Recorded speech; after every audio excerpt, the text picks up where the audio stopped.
Hey, and welcome to another Tele training session. Today we're going to show you how you can set up the smallest energy meter there is on the market. So stay with me and we'll get ready to show you how you wire and set up the software for this item.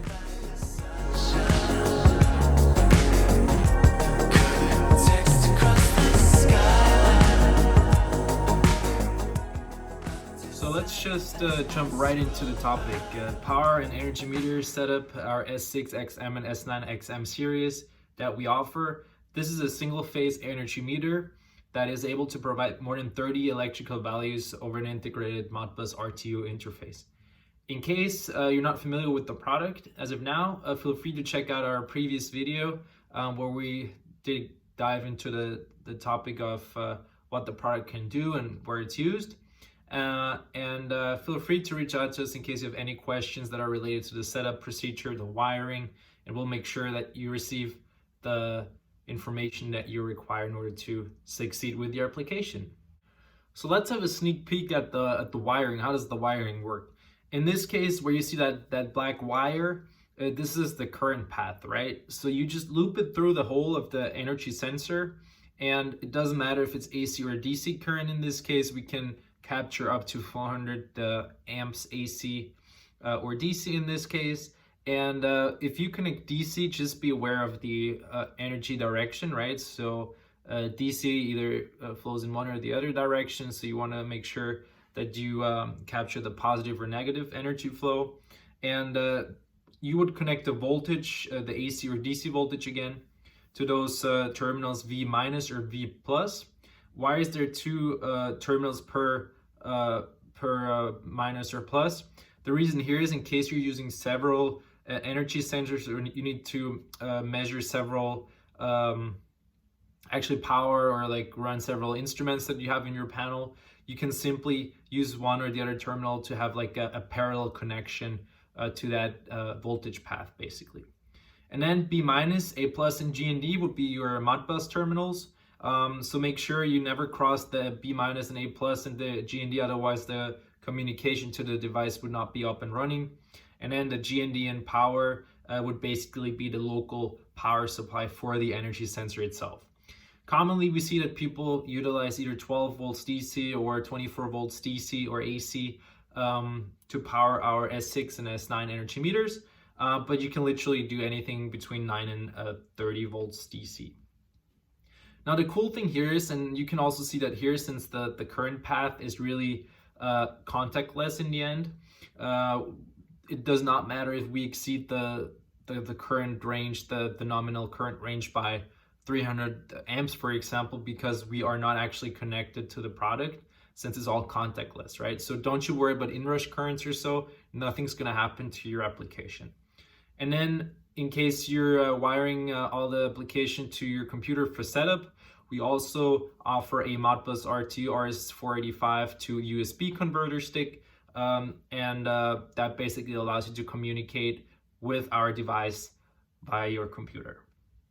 So the hardware part is all taken care of, and now we need to download the free Tele configuration software that is available for all of you on the Tele web. So just visit the link below in the description to learn where you can download all the information.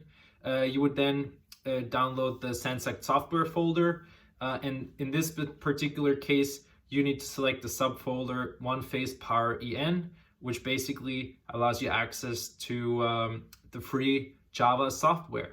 So now the cool thing is you don't need to install any like firmware or so, since it's a Java product, and most computers have are capable to run the Java applications either way.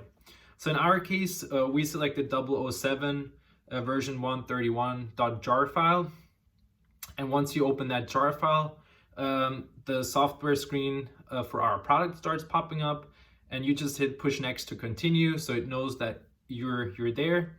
Then if you connected the energy sensor via the Modbus RTU RS485 USB connector, you just click connection by RS485 cable. You will also have the capability to basically select no connection if you're running in offline mode and you just want to experience a little bit with the software. And then what's also critical, the energy meters that we sell have the dip switches that are the two dip switches that are shown on the left in the red frame. Those also kind of serve as a safety feature so that you can only access the setup mode once those dip switches are being allocated, for example. So you just set the dip switches as shown, and then you click the next button. With the serial ports that show up on the next page, you would want to make sure that your device manager on your local computer makes sure that you are actually connected with the USB converter to RS485 converter. You select the COM port and then basically click Start Connection. So you start the connection with the product now, and a status message will pop up if you're successfully connected to the product. What you just do is you hit Continue, and then the the software asks you if you want to actually access a configuration file that's either on the product already, or if you want to load a separate file that you maybe pre-configured on your computer, or if you actually want to start a new configuration with default parameters. So you'll have all the options. In this case, we select the load configuration from the device so that you see, okay, this is currently on my device, and you can actually adjust it or adapt it to whatever you want it to be. So what you would see next is the status indication that you're actually reading from the device. Simply hit Continue, and what will happen next is the configuration screen for the Modbus connections and all the measurement values will pop up.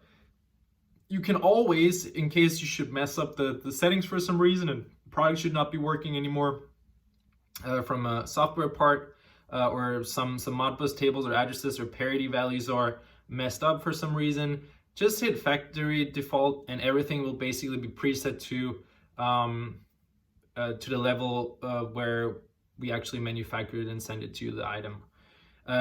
If you're all set with your Modbus configuration part, just hit next. And then what you want to do is you want to actually send the new configuration to the device. So just hit send and test the configuration of the device. Once you've done that, you will receive a notification that tells you, hey, please set the dip switches that we were talking about earlier to 0 and then click Continue. That will basically take care of making the changes go online.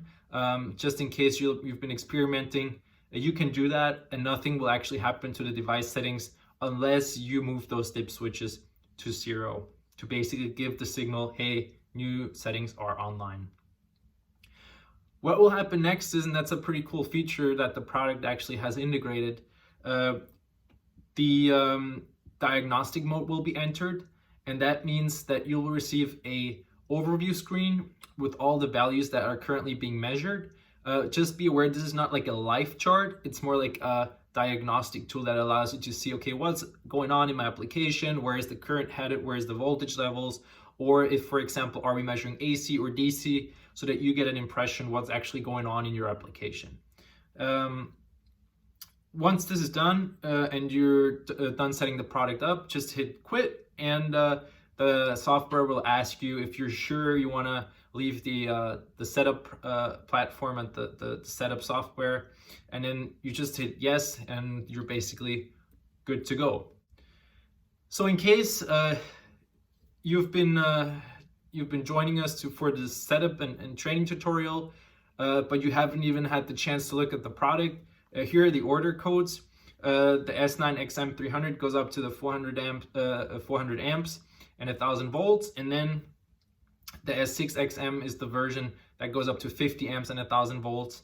And also here you can see our USB to RS485 and the other way around converter unit. We have all of it in stock, and always feel free to ask us any questions that are related to our products or any project ideas or application ideas you have.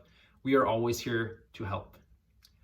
I hope you enjoyed this video, and looking forward to seeing you guys very soon to another teletraining session. Take care. Bye-bye.